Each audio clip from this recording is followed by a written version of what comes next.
Test. Good morning. Let's open in prayer. If we could come in, find our seats. We're going to ask God's blessing this morning. If I could have Khalif, you could open us in prayer and ask God to bless us this morning.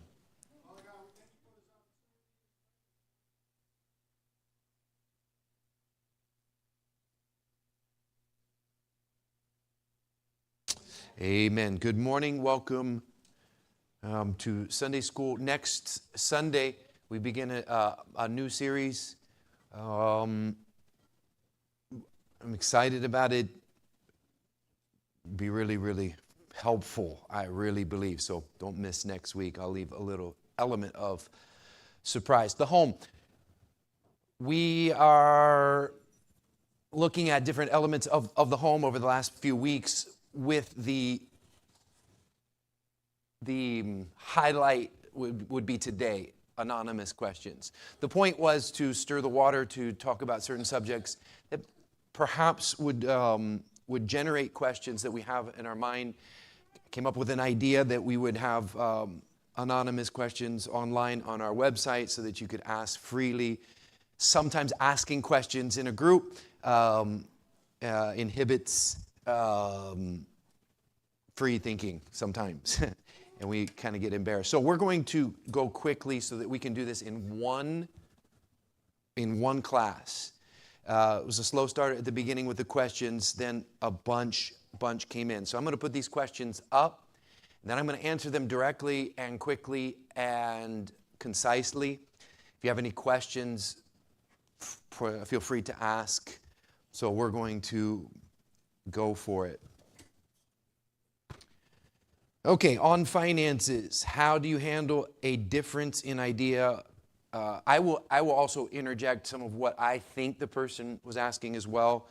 The difference in opinions or difference in ideas about debt. How do we get on the same page? This is a great question. In fact, all the questions, I put them all up today. I didn't keep any of them back. All of them are very good questions. So on finances, how do you handle the difference in idea about debt? This is a fundamental marriage question. In fact, finances are, they're 80% behavioral, 20% math. So if it's behavioral, it's when you get married, you're marrying someone with a different opinion. Hopefully. I mean, you're not marrying you. I know narcissists that want to marry themselves, but the other person brings balance. That's the beauty of marriage, is balance and compromise and working together. The budget is just a wonderful tool to work together and to compromise. So here's my answer, okay? I believe and I teach that debt is you're renting someone else's money. The rich lend the money, the poor borrow that money, right? There are cases when you can borrow money that it might make sense. Maybe a house, if it can be an investment, you could use the bank's money tax-free to buy a house, improve it. Okay, maybe, but consumer debt for sure wouldn't be very wise. Now, one might agree. The question is, what if we don't agree on debt? Why don't you agree? Perhaps background, perhaps how that person was raised, and it's going to take them some time to get to that place. So my answer to this is that there needs to be compromise, okay? There needs to be compromise, and there needs to be leadership on the male role, but it can't be by force. It needs to be by example. It needs to be by inspiration. So if I come up with an idea that is far out from my wife's opinion or idea, I have to sell her on it. I have to pray about it. I have to lead her in that direction. I'm not going to make her follow me by force, because that wouldn't be the definition of a leader. That would be a boss. So you can tell somebody what to do, or you can lead them in that direction. So I would say that you would lead them in that direction. Okay? So how do you get on the same page? Compromise. Hearing the opinion of the other person, don't shut them down. Hear why what their argument is. Okay? I also, when I come to a place where maybe my wife and I don't agree, I allow God to settle things through preaching, through impersonal messages. There can be, you can be patient and not have to solve everything at once. I think one of the biggest problems that I had in my marriage early on was that I wanted to fix everything right now. Everything has to be perfect right now. And that caused a lot of friction. That caused a lot of friction. I mean, it was dumb. If we're going to influence people, we influence them incrementally to our way of thinking, okay? And be open. So that would be my quick answer to that. Hopefully that helps you. And the reason these are questions is because they're nuanced. They're not totally black and white. Otherwise, they wouldn't be a question, okay? All right. Can you elaborate more on covering? Covering. So we had a whole Sunday school class on covering. The man is the covering of the wife. What does that mean?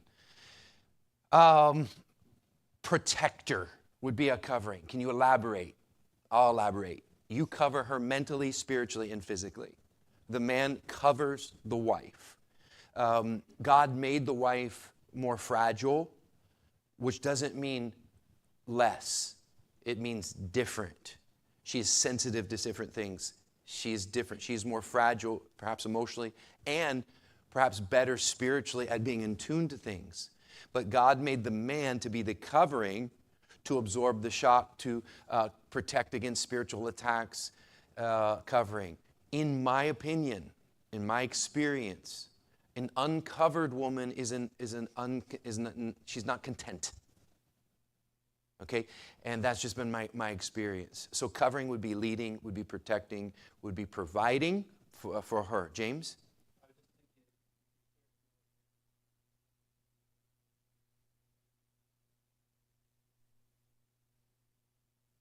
Correct. Okay. Theoretically, the man should do the work so that the wife can rest. Amen. She's not stressed out all the time with the kids. He would be the chief disciplinarian. Now, for babies, we're going to talk a little bit more about this with a few other questions. They need to learn quickly what is right and what is wrong when they cross the limits. If their memory only goes for 10 minutes, then the wife would be the disciplinarian in that case. The longer that the child can remember what they did, then it can wait until the husband perhaps comes home to take care of it. Yes? Oh, beyond that. Yeah. Okay, beyond the child one. Okay, of covering the wife. Okay, spending money without agreeing would stress my wife out. I cover her by we agree on what we're going to spend money on. That is a huge stress on her mind. Do we have the money? I gave an example years ago. I was at the mall and I just had to get this Nikon camera. I mean, I'm an E2 or 3 in the Marine Corps. We have no money, but I have to get this nice camera in the mall.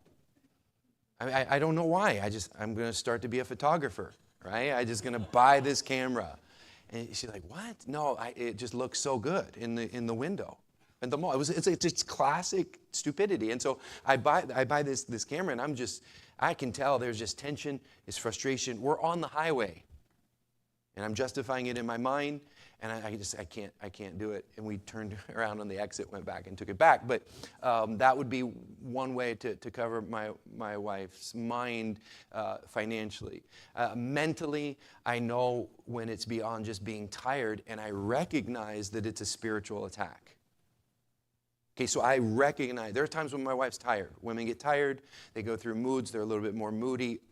I know when to give her space, but I also know when I need to say something. I need to say, no, this isn't right thinking. This is how this is going. So I cover her spiritually. I minister to her. And I think a lot of times men don't know how to minister to their wives. Your first church, for those that are called to preach, your first church is your family. It's your wife. You've got to learn how to minister to her, how to cover her mind when she's being attacked. So you have to be able to interject and speak. Job So Job's wife said, why don't you curse God and die? He didn't say, you are a foolish woman. No, you're speaking like a foolish woman. There's a big difference. So my wife says something, no, you're stupid, that's dumb. No, that's not covering her. You're speaking like someone that's not thinking correctly. That's a lot different. Okay? So that's covering your wife, and that comes with time. Yes, Alex? Okay, yeah.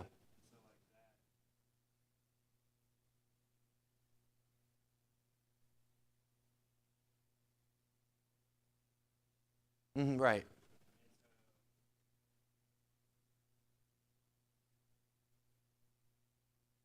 hmm Right.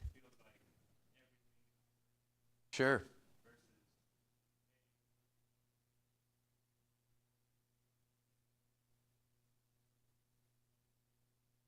Correct. And that's providing for her. So the whole thought was, I just want to come home and just chill out and do nothing. No, I consider going home, you're starting work.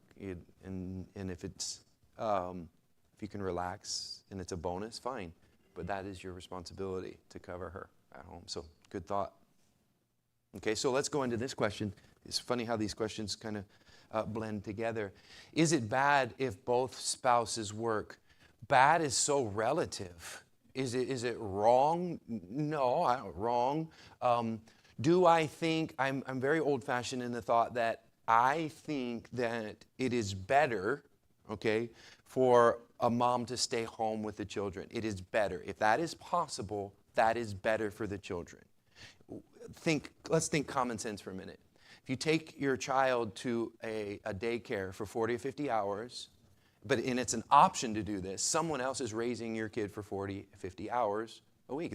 They're speaking into their life. They're hugging them. They're taking care of them. So if it is possible, it is better if she can stay home. Okay? That would require perhaps a lifestyle change. That would require sacrifice. That would require less of a home. That would require less of a car, perhaps. That would require a lowering of standards, but raising the standard of quality that the child is receiving. Now, if there are circumstances where perhaps she needs to work, and it could be something where she babysits another child, or it's a part-time job when she can, at home or something like that, sure. But I've also noticed that the workforce for a woman is brutal. It's brutal. I mean, she's dealing with things that she wouldn't otherwise need to deal with. So is it bad? It's not ideal, I don't think. I don't think it's ideal. I don't think it's ideal. Okay? All right, so this leads to the next question was, is it acceptable for the wife to make more money? Now, this wasn't a full, complete question, so you have to interject a little. More money, what, $1 more an hour, or more than him? So I'm going to assume that what this person is asking, if it was the wife, I don't know if it was the wife or the man that asked this question. What happens is when the woman makes more money than the man, it can make him feel inferior. Those are just the facts, because he's the provider and the protector. And the tendency is that when there is a fight or whatever, well, I make more money than you, it can belittle him, okay? Can some relationships handle it? Sure, if they're both mature enough to handle it. So is it acceptable? I don't think it's necessarily a sin. I'm just talking about what could be avoided, perhaps. So they're dating, she makes more than him.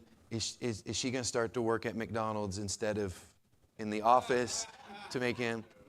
No. I think that in the dating period, that would be understood and acceptable. Okay? As a pastor, I'm never going to be a millionaire. Right?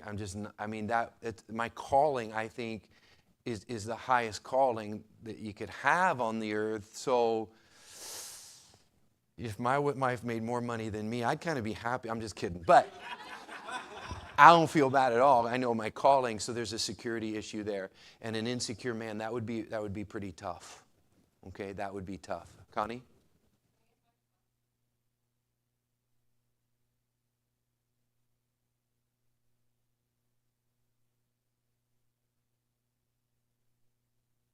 Right, yeah, right. So that's very tricky because I want all men to want to excel no matter what.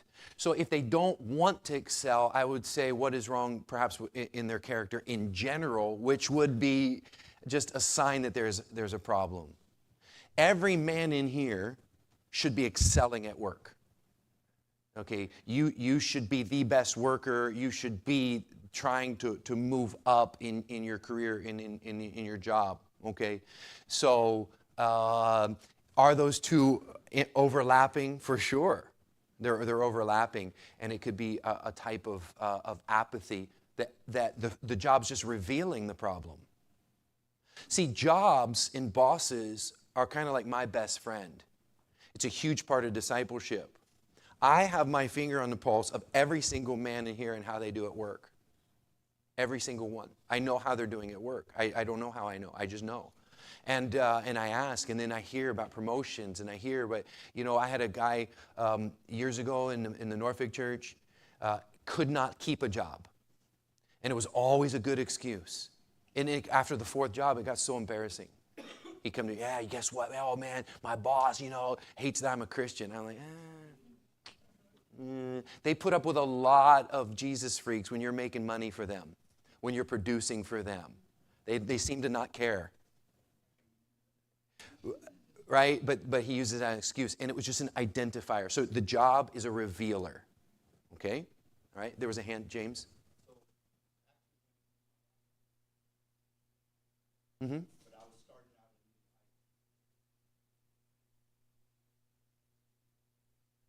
Mm-hmm. You're right.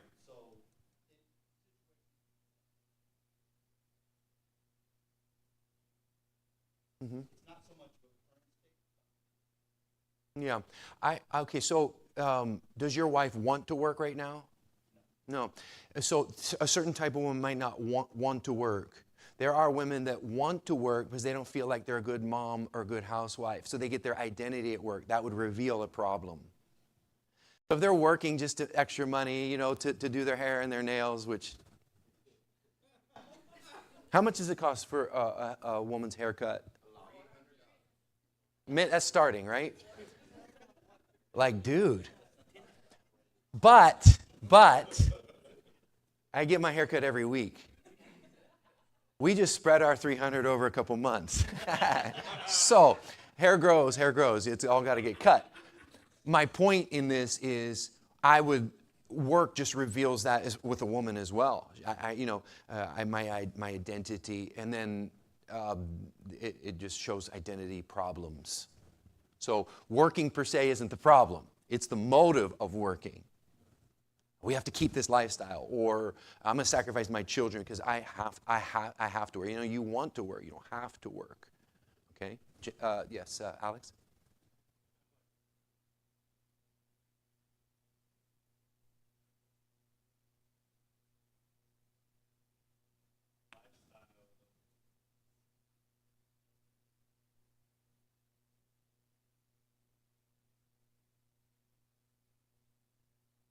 Okay, right. Well, yeah, for creating a budget is a guess of what you're going to make the next month. Okay, whether you have it formal or not, or whatever you have in your brain, you're still budgeting. Do I have enough next month or not, right? So you're guessing. So next month, if she doesn't have to work, but she's going to, then you would definitely budget it because you want that money to go somewhere. But if you go over like a 1 year or 5 year plan, are you planning on having her work for 5 years? Then yeah, you would budget based on that. But if she's not going to plan on that, I would start budgeting off his, and then her money, I guess, would be bonus until you have kids, until she wants to settle down or something like that. Okay? Right. Yeah, that'd be really cool, just all that extra money, and then just put it away, save it. You should have a savings account. You should have an emergency fund. So emergencies are just inconveniences. Okay, Roman.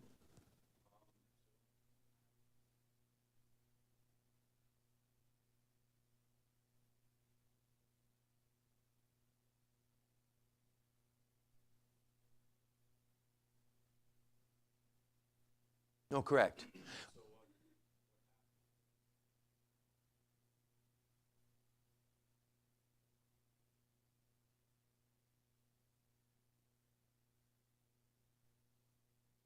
So that's like 20 something. Yeah. Mm-hmm. It's rough.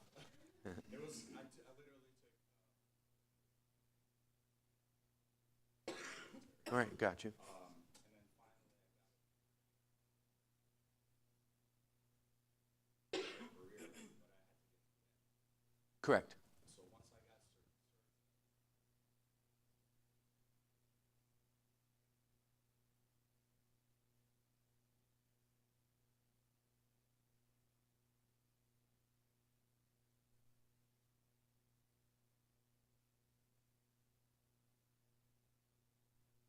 I can get married now. Right. basically, Right. and I,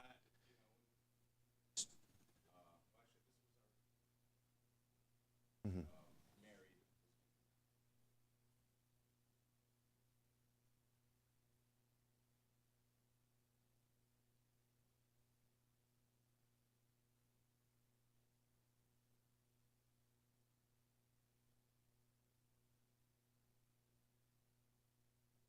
Mm-hmm. Her job was part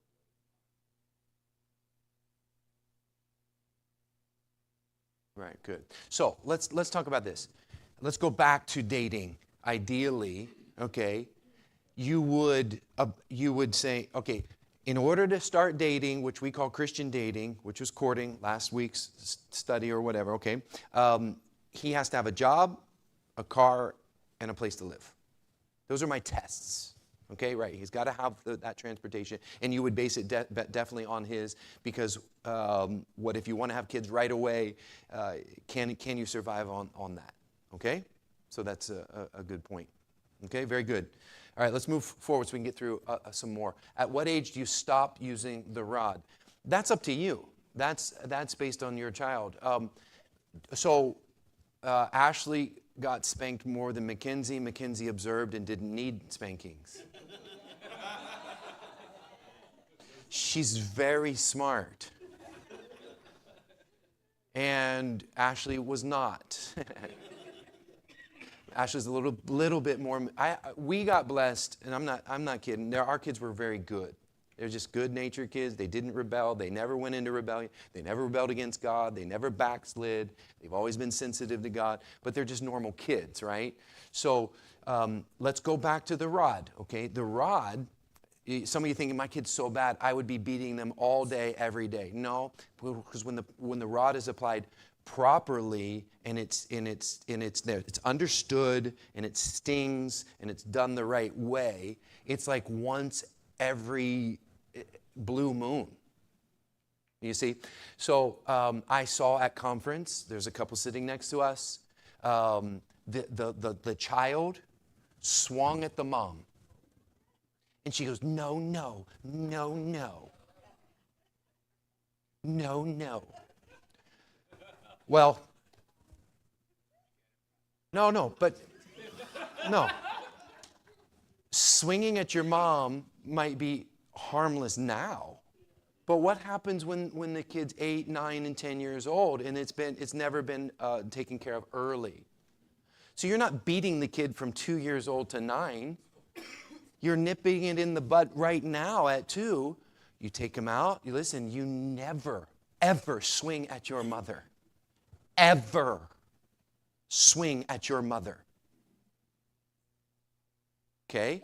So we spank with a rod because that is an extension of the law, not your hand, right? So that takes care of it. You don't do that. Then, one of the questions that's coming up is what justifies a spanking? Well, hitting your mother, yes. Lying, absolutely, immediately. Lying disconnects you from truth. Lying is a character problem that can be dealt with very early on in a child's. We'll get to that question in a minute. But at what age? That is up to you. There's no way I could tell you at 9 stop, whatever. It depends on the offense. The punishment has to, the discipline has to match the offense. Otherwise, that brings confusion in the child. Well, I did something little and I got my butt torn to pieces, and then I do something else and nothing, and then they're late. You're confusing the child. There needs to be clear boundaries, and they need to understand those boundaries, age appropriate. Okay, at any age, don't touch. It's very easy to understand. Okay, at any age, no lying. Because if they can lie, that means they can understand what it is. Okay, hitting your mother, lying, stealing, a little bit older, back talking, all those things. Okay, which is what would justify a spanking. Remember, we're rewarding good behavior and we're disciplining bad behavior for the future. So what do you want their future to look like? Right? What would be things that could grow bad? Lying, for sure. I keep bringing it up, lying. Hitting. The temper tantrum. Because that is a manipulation of the parent's emotions. It cannot, a temper tantrum is, I will forcefully get my way. Okay? That would justify that as well. Yes, Nancy.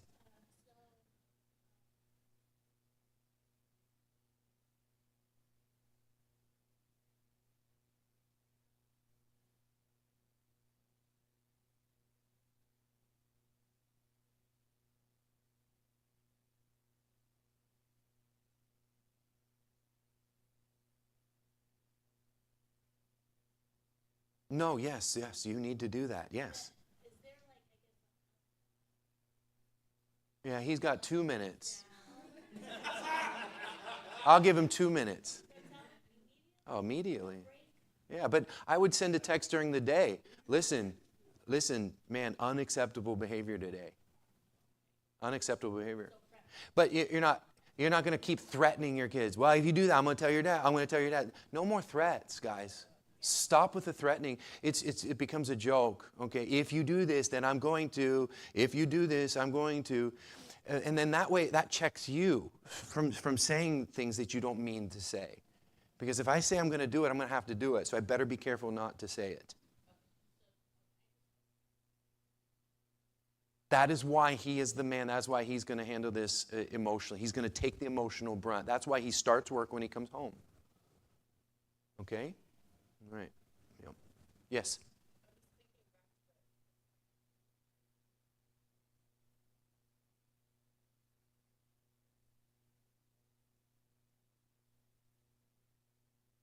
Capital's death.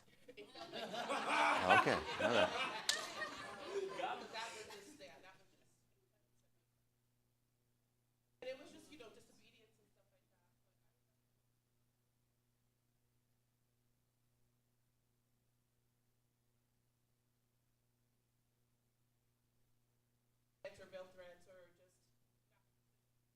Yes, okay.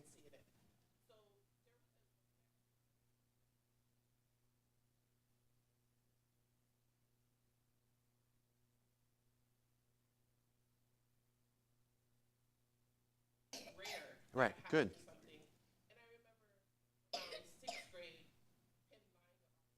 Mm-hmm.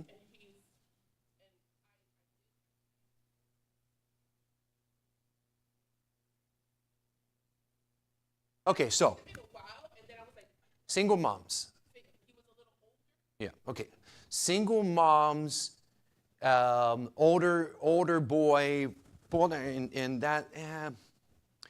This is why it was designed for you never to get divorced or to be a single mom. That's just the facts, right? That's just the way it was done. So you have unideal circumstances, right? Remember in 7th grade, Mr. Renshaw came to spank the unruly kid.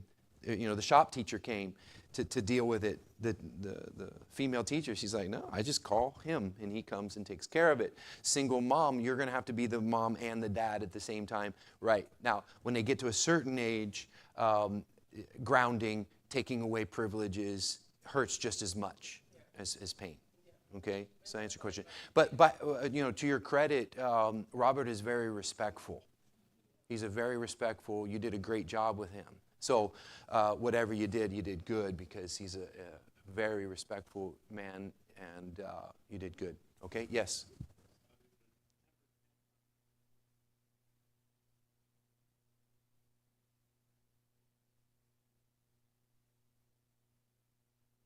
Sure. Okay, so you have so many different personalities.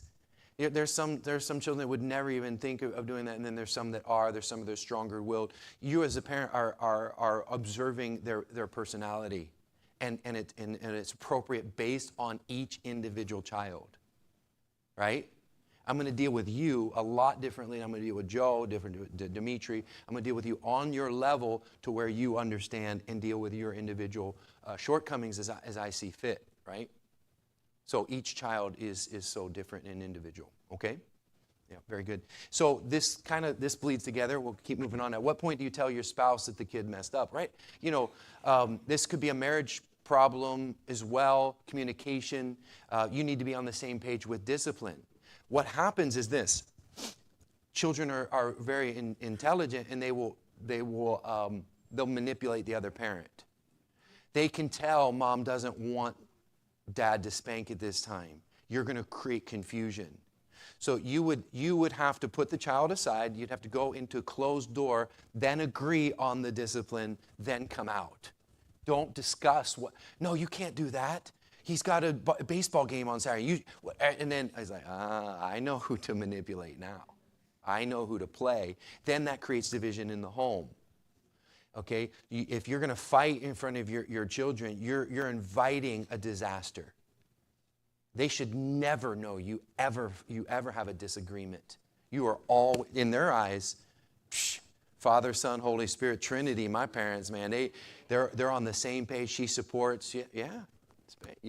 And then you will raise a very respectful child if they don't see that division in the home. Okay, to which we all say, I repent, and I'm going to start working on it, because you feel bad right now, and you're getting spanked. You're welcome. And so you need to be spanked. You don't fight in front of your children. Don't argue. Don't disagree on punishment. Come together. Okay. So do you tell them? Yes, of course. The two are one. You have to agree on everything. Let me repeat it. You have to agree on everything. Everything. Okay? You have to come to an agreement on everything. Right? I use this illustration a million times. We get back from Argentina, missionaries. We have no furniture. My wife's aunt, who is pretty wealthy, has a dining room table in the basement of her brother, not being used. We need a table. We need a dining room table. My wife talks to my aunt. She goes, yeah, I'll sell it to you. Now, I'm not looking for handouts. I mean, this thing's collecting dust in a basement she's never going to see ever again in her life, right? Okay. And sure, I'd be willing to, well, anyway, I thought, no, I'd rather go buy a table. She disagreed. She goes, we have to buy a table anyway. It'll be a lot cheaper. We just fundamentally disagree. Is that okay to fundamentally disagree? Sure, of course, right? And so there's going to be disagreements, but you have to come to a compromise. Okay? That is what marriage is all about, is compromise. Meeting each other halfway. Okay, right? Cool. To train a child, you spank them. How do you train a spouse to listen?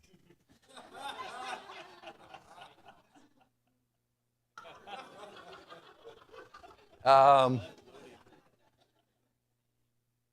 think you have a communication problem. Right? That's what I think. That's what I think the root of this. Okay? How I obviously there's a little bit of humor to this. Maybe there is, maybe there's not. I don't know. There's the Russian proverb is there's a little bit of truth in every joke. So what happens is you need to be you need to be a better communicator up the chain and down the chain. We tend to be good communicators down the chain to our subordinates, but we're not very good communicators up the chain, right? And so you have to learn how to, if it's the woman, you need to learn how to communicate to him. You're an idiot, you never listen to me. You're going to keep getting an idiot that doesn't listen to you. I mean, what guy, is going to respond to that kind of challenge from his wife, right? It's just how you speak to him would change everything. Hey, I see it differently, do you want to know what I think, right? There's a respectful way to do it. We in the military learn that if we see a superior doing something wrong or whatever, we have learned to use tact. It's called tact. And you say, sir, we were trained in this way. Should we do it this way or should we do it this way? And you give them that option. It's just respect. I learned tact in the office. I worked, my desk sat right here, okay? The commanding officer's office was there. The XO, the assistant commanding officer was right there. The company gunnery sergeant was behind me. And the company first sergeant was in front of me. All ultra alpha males, all, my goodness gracious.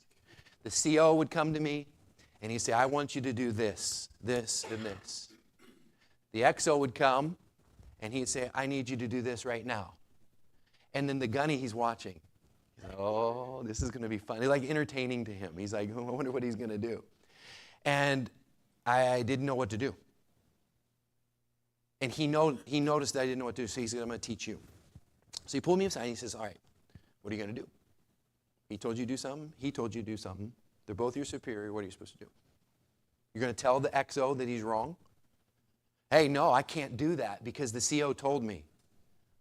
That's disrespect. So you say this, sir, which would you rather have me do first? Because the CO asked me to do something, and now you're asking me, which one do you want me to do first? Oh, I want you to do what the CO does first. And it worked like a charm, and I never forgot that. That was a moment in my life that taught me how to speak to my pastor.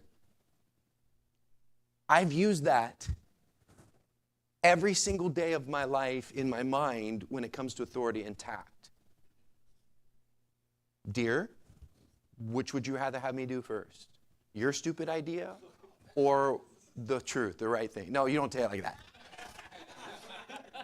I'm saying you have to learn tact, okay? So you're trained by learning how to express yourself without being emotional. This is a whole lesson in itself, okay? But you have a communication problem, and you're going to have to learn how to respect each other. Respect each other's opinion.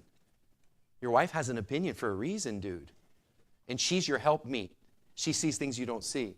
She's your peripheral vision when you're tunnel vision. Tunnel vision's good. Unless something else is coming your way that could harm you. And she can see that.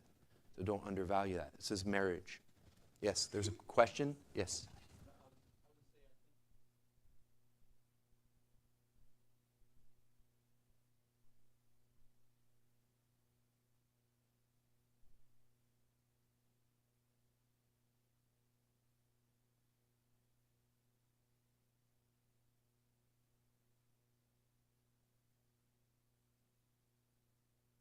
And how long you been married?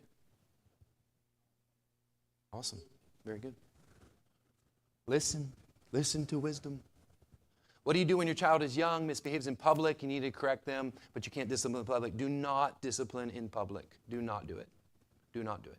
You do all your training at home, and then it will happen out in public. How you train at home will manifest itself in public. So if you're unruly at home, it's going to happen out there. But you do all your training at home, in the privacy of your own home. For the record, this is live stream. This is being recorded for the record. You never discipline out of anger. You never leave marks. And you don't hit anywhere other than the butt. Okay, anywhere. And that's where there's tissue. There's no ligaments. There's nothing. Use a rod because you're not going to misalign their spine by hitting them with your hand. It leaves a little red mark, no bruising, never open skin, nothing like that. A rod is just it's a quick little sting on the rear end. Okay, and you don't want to do that in public because somebody can misinterpret that. They don't know you, they don't know your home. Then the government get involved, and it would be a mess. Okay, do not discipline in public. Okay, all right. If they need to be, well, then you're going to take them home. When I was training Riley, my dog, I hired a dog a trainer to train me how to train her. And I'm paying him good money, right? And so he comes, we do some training in the house. We do most of the training in the house. So I'd have a treat. She would walk by me, and then go around an object in the living room and come back because we're going to go on the street soon with no leash in the city. So we did all the training in there. So what he would do is we'd do the training in house. Then we'd say, all right, now we're going to go out on the street and do this. And this is the real deal. This is live. These are real cars coming by. If the dog doesn't behave, it's going to die. See, if your child doesn't behave, it's going to die or go to jail or get hurt. You do the training in the home. One day, we take her out, okay, and she's being really, really obnoxious and rebellious. We went out for not even 2 minutes. Nope, she's not listening, and we took her home. I'm like, how's a dog going to remember that? And she does, like, no, we're going home, okay, and we're going to take care of business at home, okay? What's the best way to redirect your teenager once they've gotten mixed with a bad crowd? You can guarantee when you see a sudden behavior change in a teenager, it is because of who they're talking to at school. 9 out of 10 times, that is the issue, bad influence. So what is the best way to redirect your teenager? Relationship. Ask them who they're talking to. Ask them, who their best friend is. Find out. Tell them to invite their friends to church. No, I'd never do that. You have an issue. Help them understand that evil company corrupts good character and morals. Help them. Teach them. Understand them. Or teach them what happens. Take them to a jail visit. And, your friend does this. This is where it's going to take. Take them down to the ghetto in D.C. and show them drug addicts on the street. I don't know. Be creative. Relate to them. Don't tell, you better stay away from them. You're never allowed to go with them again. Well, why don't you influence them? Why don't you redirect it rather than telling them that they can't? Then they're going to rebel a little bit more. Relationship. Okay? All right, when fostering, what is the best way? I love this question because it says, when fostering, what is the best way to rehabilitate a child or teenager that's gone through extensive trauma? My wife and I were foster parents twice over troubled teenagers. One's teenager, one's preteen. And obviously they're in foster care system because of a bad circumstance. And we learned very quickly that the trauma runs deep, that you're not the hero that's going to solve all their problems overnight. It is a long-term marathon love. They need to see a stable home. That's it. So how would you rehabilitate a child that's a foster care? One, you have to have the calling to be a foster parent because you're inheriting a lot of problems. And if your home and your marriage isn't solid, that's going to be difficult. But it's noble. It's great. It's awesome. These kids need homes like that. But it would be long-term example. You'd have to have a long-term mentality. Welcome back, Peter. And so when fostering, man, it's awesome. It's good. You have to have a special calling to do it because it's very, very difficult. Okay? Bring them to church. Without a doubt. I mean, they have to come to church. They have to be in that environment of stability. See, foster kids are unstable. They don't know who to trust. So it's all a trust. You're building trust with them. So you wouldn't force them to do anything. You'd be ready for a long-term fight. Yes?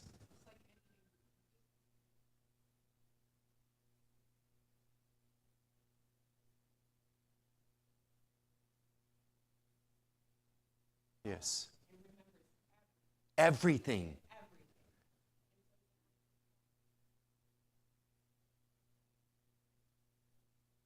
Man, it had impact on her. She just came back and she's, I just remember being in your house. I remember sitting at the table eating. I remember you just playing with us and the kids. I mean, she remembered everything. And I needed that payment like later because she was a compulsive liar.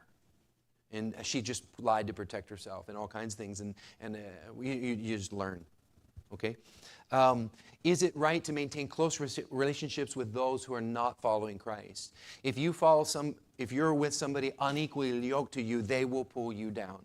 So you're either influencing somebody or they're influencing you. There's no neutral ground. Okay? Yes.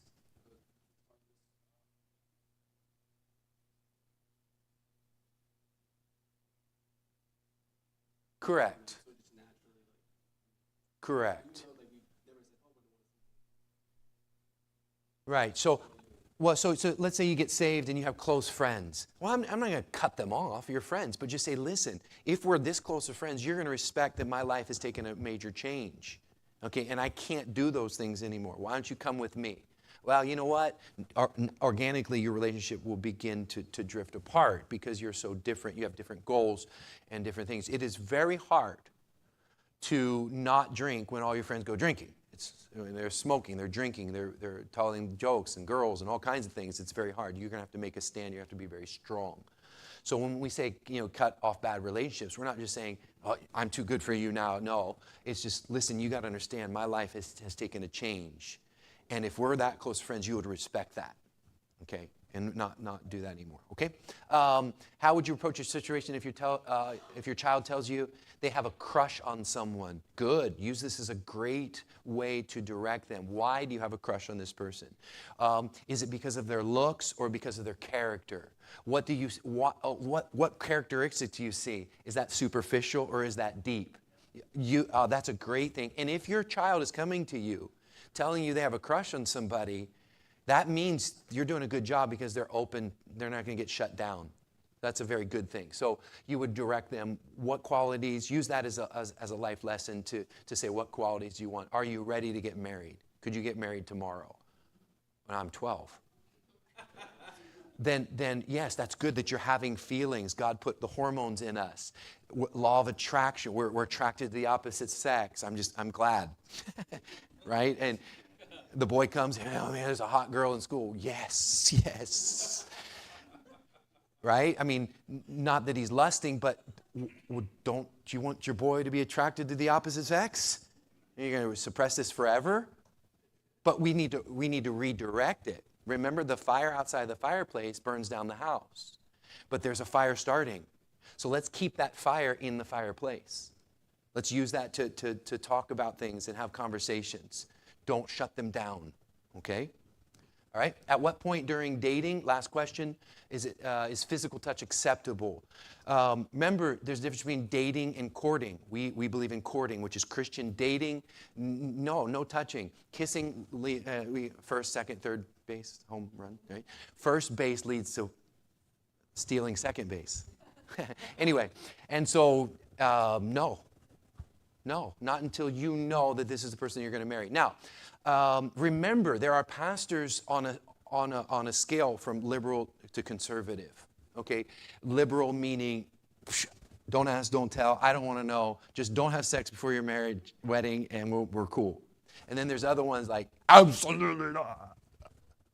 You only go to the library.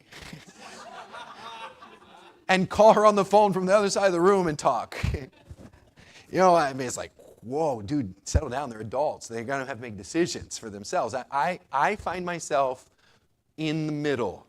I'm independent. I'm in the middle on this subject, okay? You got to trust. My mom trusted me. I trust my girls to make decisions and to learn. But at the same time, I need to give them guidance and help. So, no, but if you're not going to marry them, that means you're kissing somebody else's wife. Yeah, no, not cool. And then remember that crosses to the emotional attachment, and that's hard to let go. How can you keep coming to church with a girl you kissed in the church? And then she's going to go marry somebody else. Awkward, man, weird. It's just not going to work. There's going to be kind of a little bit of a division there. So be a man, respect somebody else's wife if it's not going to be your wife. That's my final answer, okay? After you're engaged,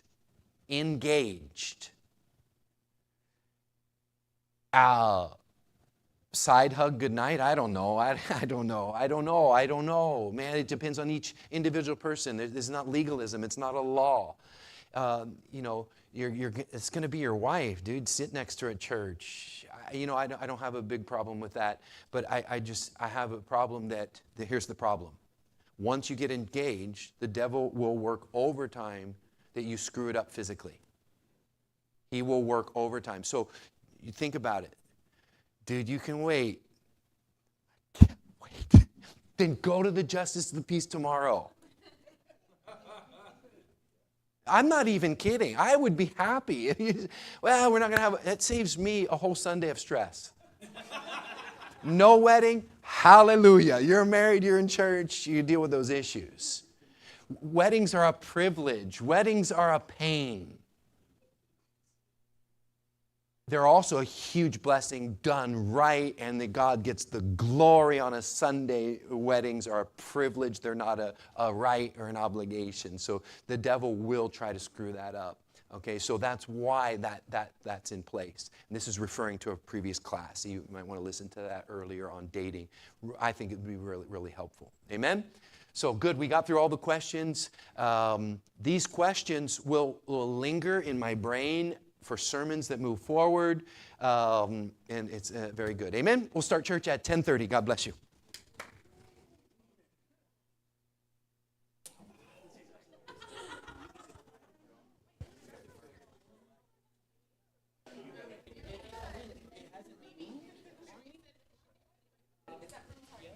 Test.